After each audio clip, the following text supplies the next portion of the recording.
Сәлем барлықтарыңызға. Сіздермен бүгін осылай қабат-қабат болып шығатын, ішінде укроп және көк пияз салынған, кәдімгі тандырға піскендей болып шығатын қаттама нанның жасалу жолын көрсетемін. Міндетті түрде жасап көріңіздер. Сіздерге өте қатты ұнайды деген ойдамын. Олай болса, дайындалу жолын көріңіздер. Ең алдымен осылай ыдысымызға 1 шай қасық тұзымызды, 1 стакан толтырмай суымызды және 1 жұмыртқамызды салып, тұзымыз ерігенше араластырып аламыз. Және оның үстіне еленген ұнымызды саламыз.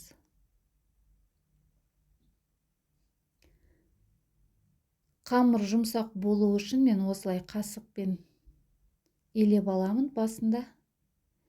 Кейін соңынан қолымызбен илейтін боламыз.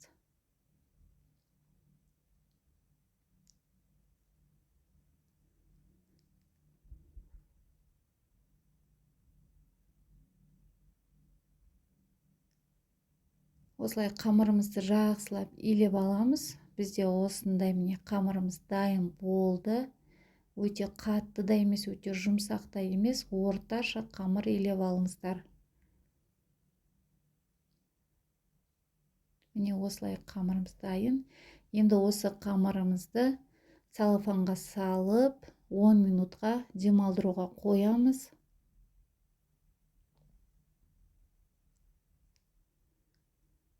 Бетін жауып қоямыз. 10 минуттан кейін қамырымызды алып, теңде 2-ге бөліп аламыз. Өйткені бізде 2 қаттама нан шығады. Осылай кішкентай 2 зуала істеп аламыз. Осы 2 зуаламызды тағы да бетін жауып 5 минутқа демалдыруға қоямыз. Өйткені қазір қамырымыз әдемі жайылуы керек. Арасында осылай көк пиязымыз бен укропымызды турап алдым. Енді демалған қамырымызды алып, осылай екеуін бірдей жұқартамын мен.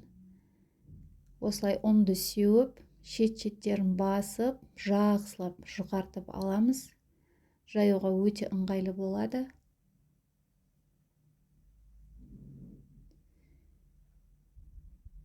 Осылай шет-шеттерін басып, ұнымызды сеуіп, жұқартып, қазір оқтаудың көмегімен қамырымызды жайып алатын боламыз. Міне бізде осылай бірінші қамырымыз дайын болды. Осылай жақсылап жайып аламыз және бұны шетке алып қоямыз. Екінші қамырымызды жайып алуымыз керек. Екінші қамырымыз да тез жайылады, өйткені бізде қамырларымыз дем алған. Осылай шеттерін басып жайып аламыз.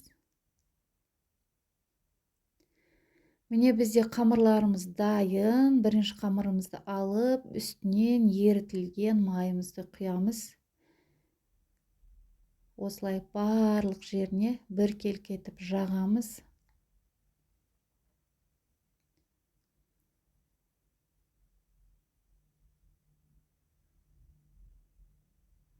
Шет-шеттеріне де жақсылап жағамыз.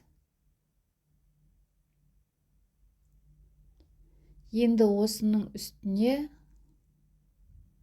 туралған укропымыз бен көк пиязымызды сеуіп шығамыз. Барлық шетіне жету керек. Осылай сеуіп аламыз. Оның үстіне екінші қамырымызды жайып аламыз. Дәл солай майымызды, укроп, көк пиязымызды дәл жаңа видеода көрсетілгендей етіп жасап аламыз. Шет-шеттеріне осылай жақсылап жағып, укропымыз бен көк пиязымызды сеуіп аламыз.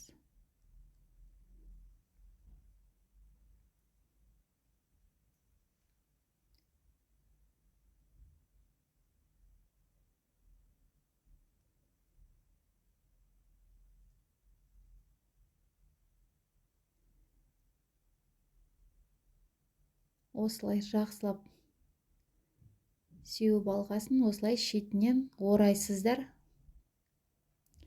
Жақсылап ораймыз. Екі шеттерін осылай бекітеміз.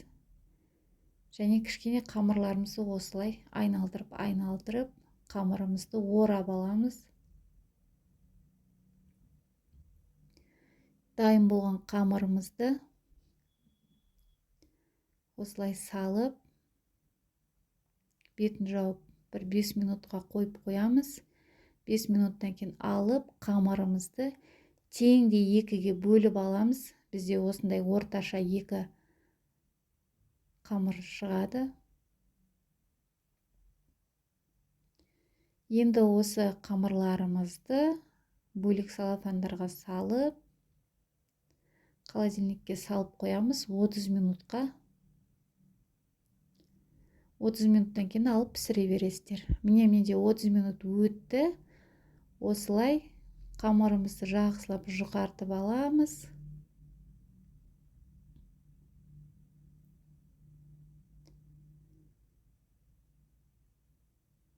Енді тапамызға салып,